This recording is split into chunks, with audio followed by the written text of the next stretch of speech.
और उसके बाद उस ग्राफिक्स पर आती हूँ। बकायदा उन्होंने पॉइंट वाइज बताया कि भारत की सरकार सेस लाने जा रही है, टैक्स और सरचार्ज लाएगी। और प्रधानमंत्री मोदी का ये ट्वीट आ गया सामने जो आपके स्क्रीन पर है।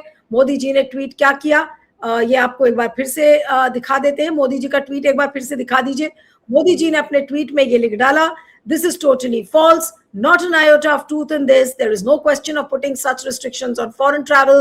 We remain committed to improving the ease of doing business and ease of living. Minute नहीं लगा, मिनटों में आप ये देखिए 9:51 पर प्रधानमंत्री का ट्वीट आता है और सीएनबीसी टीवी कितने बजे ट्वीट करता है। देखिए 9:51 पर मोदी जी का ट्वीट आता है और सीएनबीसी का ट्वीट अब दिखाइए, सीएनबीसी टीवी 18 का ट्वीट कितने बजे आता है, उसको जरा लगाइएगा प्लीज।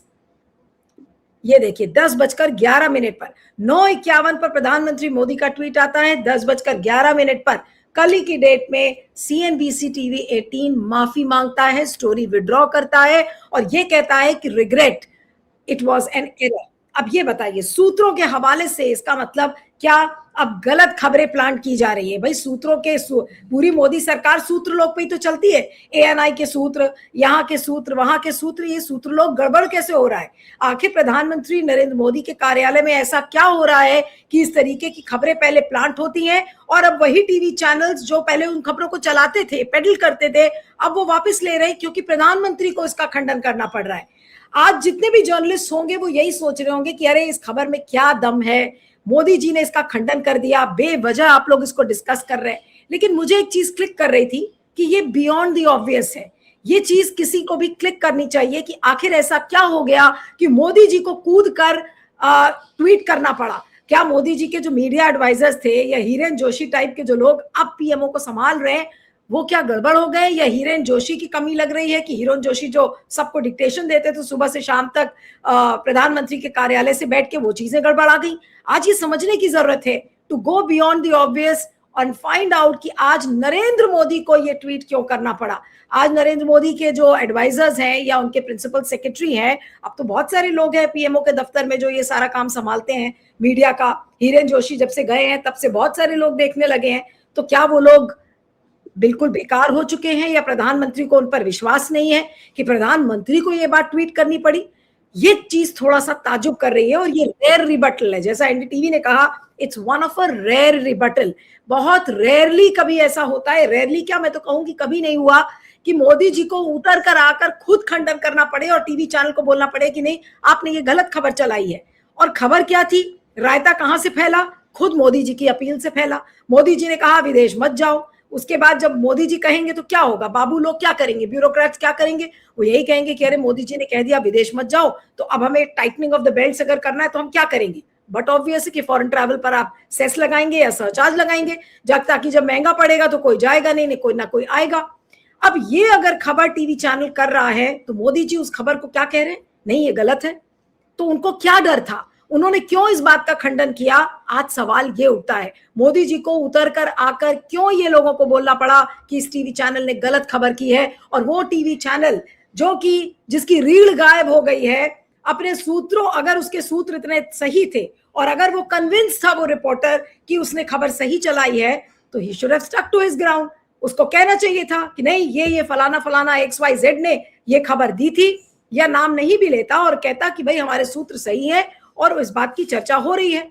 तो या तो चर्चा नहीं हुई या तो चर्चा हुई और उसको बैक ट्रैक कर रहे हैं। लेकिन ये सारा रायता मोदी जी का फैलाया हुआ है। अब उसमें उन्हीं के ब्यूरोक्रेट्स पिस रहे हैं, उन्हीं के गोदी रिपोर्टर्स जिनको खबरें दी जाती थी वो भी पिस रही हैं। अब आप ये सोचिए पूरा जो दायरा है इस खबर का, इतना बड़ा रायता फैल गया और मोदी जी को निकल कर आकर ट्वीट करना पड़ा। मोदी जी के कार्यालय के सब लोग कहाँ गायब हैं? इसलिए मैंने कहा कि अजीबोगरीब चीजें हो रही हैं इस समय।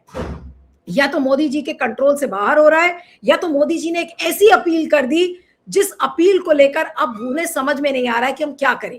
क्योंकि अपील किया तो जब जहां पनाह ने कुछ अपील की तो सब उसको मानेंगे, जब सब मानने लगे तो मोदी जी खुद ही कूद पड़े ये बोलने के लिए कि नहीं नहीं नहीं नहीं नहीं ये खबर गलत है। तो आज इसको हम समझने की कोशिश करेंगे। हमारे साथ कुछ खास मेहमान हैं, उनसे मैं आपका परिचय करवाती हूँ। हमारे साथ प्रोफेसर आफ्ताब कमाल पाशा हैं, अंतर्राष्ट्रीय मामलों के एक्सपर्ट और डिप्लोमैट। सर आपका स्वागत है।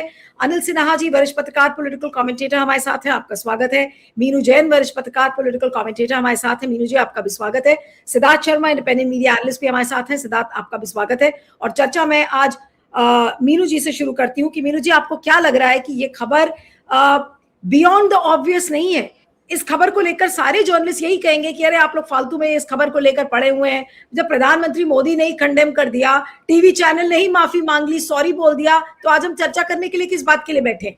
जी जी, हम चर्चा इसलिए कर रहे हैं नीलू जी कि मोदी जी सबसे बड़े पहले फैक्ट चेकर के रूप में सामने आए पहली बार इस देश के अंदर।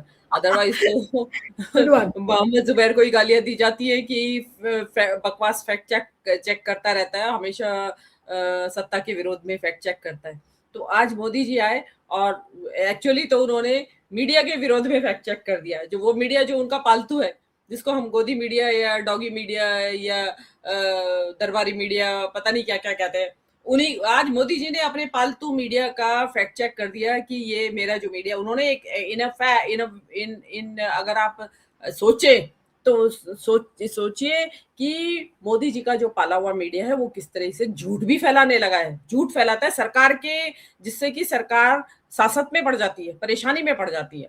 और आप ये जो ये ट्वीट था, क्यों फैक्ट चेक करना पड़ा? देखिए, ये middle class, upper middle class, higher class, उनको ये अफेक्ट करता है। और गर्मी का सीजन आ गया है, तो जो हमारी जो अपर मिडिल क्लास है, अपर क्लास है, उनके सबका फॉरेन ट्रिप का टाइम आ गया है। 3 महीने 4 महीने वो लोग, जब तक यहाँ इंडिया में उबलता है इंडिया, जब तक हमारे पैसे वाले लोग वहाँ ठंडे जो देश हैं उन ठंडे देशों में जाके अपनी गर्मियां बिताते हैं, वो मतलब उनको गर्मी नहीं लगती, उनका टाइम है। और उस पे मोदी जी अगर टैक्स लगा देंगे तो वो ही तो इनका डोनर है, वही उनका वोटर है। वोटर तो कम है, डोनर ज्यादा है।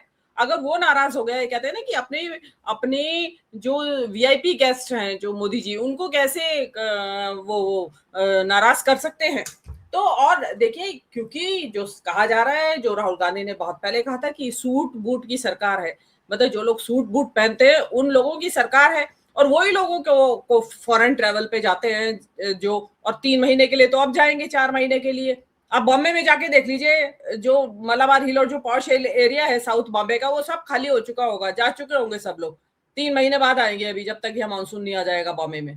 तो ये एक वो है, ट्रेंड है, उसको मोदी जी कभी नाराज करना ही नहीं चाहेंगे, कभी भी किसी कीमत पे नहीं नाराज करना चाहेंगे, क्योंकि मेजॉरिटी ऑफ उनका जो वोटर है वो पहले जमाने से भी, जबकि मोदी जी की पार्टी सत्ता में भी नहीं आई थी, जनसंघ भी हुआ करती थी, तब भी ही समाज का ये उच्च वर्ग, जिसको खाया पिया अघाया वर्ग, जो जिनका बिजनेस भी विदेशों में होता है, उनके बिजनेस ट्रिप लगते रहते हैं, और उनका जो मनोरंजन सैर सपाटा है वो भी विदेशों में, वो हमारे आपकी तरह मनाली कुल्लू थोड़ी जाते हैं, वो तो स्विट्जरलैंड एंड ऑल, मकाओ और पता नहीं कहाँ कहाँ जाते हैं, जहाँ उनको पैसा, एग्जॉटिक जो लैंड्स हैं उन पे जाते हैं। वो हमारी तरह नहीं कि लोकल देसी घूम के आ गए और खुश हो गए। तो उनके लिए मोदी जी का आना और फैक्ट चेक करना, ये एक तो उन्होंने अपने आप ही अपनी मीडिया पे, विश्वसनीयता पे ये लगा दिया, एक क्वेश्चन मार्क लगा दिया कि आइंदा इनकी बातों को विश्वास किया जाए या नहीं। लेकिन इसका दूसरा तर्क भी दिया जा सकता है कि ये एक मोदी सरकार की तरफ से एक टेस्ट बैलून छोड़ा गया हो, कि देखते हैं कि उड़ता है कि नहीं, कितना पकड़ते हैं। लेकिन पता चला है कि जो मोदी जी ने जिस वर्ग विदेश यात्राएं करता है, विदेशों में जाता है, वो वहां खलबली मच गई, वहां तलवारें तन गई। उन्होंने कहा अच्छा आप हमारे ऊपर आ गए, आप भाई टैक्स लगाना है वो उनको, उनके ऊपर लगाओ जो 80 करोड़ का राशन पे जिंदा है, जो 2 चम्मच तेल खाते हैं रोज, उनका 1 चम्मच कराओ 2 चम्मच से तेल को,